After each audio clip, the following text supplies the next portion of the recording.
Hi guys, welcome back to my channel. ఈ వీడియోలో America independence day, అమెరికాకి స్వాతంత్రం వచ్చిన రోజు జూలై 4th అనమాట. అందుకే ఇండిపెండెన్స్ డేని వీళ్ళు వాడుక భాషలో 4th జూలై అని అంటారనమాట.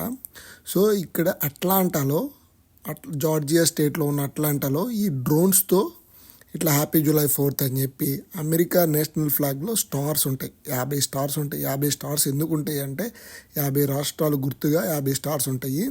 అండ్ అందుకని ఇట్లా స్టార్స్తో డ్రోన్ని తయారు చేసి ఇట్లా షో చేస్తున్నారనమాట.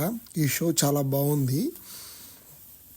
అండ్ వాళ్ళ నేషనల్ బర్డ్ అనుకుంటా ఈగల్ కూడా ఫామ్ అవుతుంది అనమాట. ఈ స్టార్ అయిపోగానే ఈగల్ వస్తుంది. వీళ్ళకి స్వాతంత్రం ఎప్పుడు వచ్చిందంటే 1776లో వచ్చింది.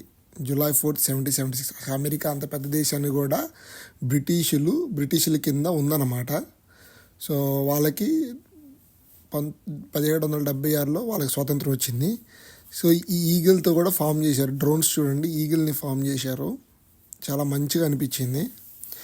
ఇట్లా షోస్ నేను ఎప్పుడు ఇండియాలో చూడలేదన్నమాట. అమెరికాలో అయితే నేను జార్జియాలోనే 2 times చూశాను.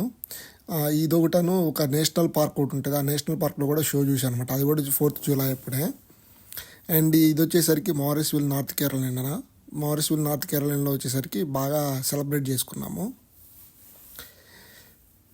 ఇప్పుడు దాకా మన వీడియోలు ఎవరైనా సబ్స్క్రైబ్ చేయకపోతే please like, share and subscribe. ఇంకా అమెరికాలో జూలై 4th ఏం చేస్తారంటే ఫ్రెండ్స్, ఫ్యామిలీస్ అందరు కలిసి భోజనం చేసుకొని తింటారు, చికెన్ బార్బిక్యూ చేసుకొని తింటారు.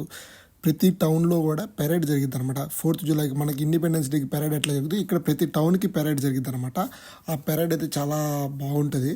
నేను కొద్దిగా బాగోలేదు కాబట్టి బయటికి వెళ్ళలేదు. ఇంకా మరిన్ని డీటెయిల్స్ కావాలంటే కమెంట్ చేయండి. మీకు జూలై 4th గురించి ఇంకా తెలుసుకోవాలనుకుంటే, ఏ విషయాలు తెలుసుకోవాలనుకుంటున్నారో క్వశ్చన్ చేయండి, నేను ఆన్సర్ చేస్తాను. Please like, share and subscribe. Thank you for watching.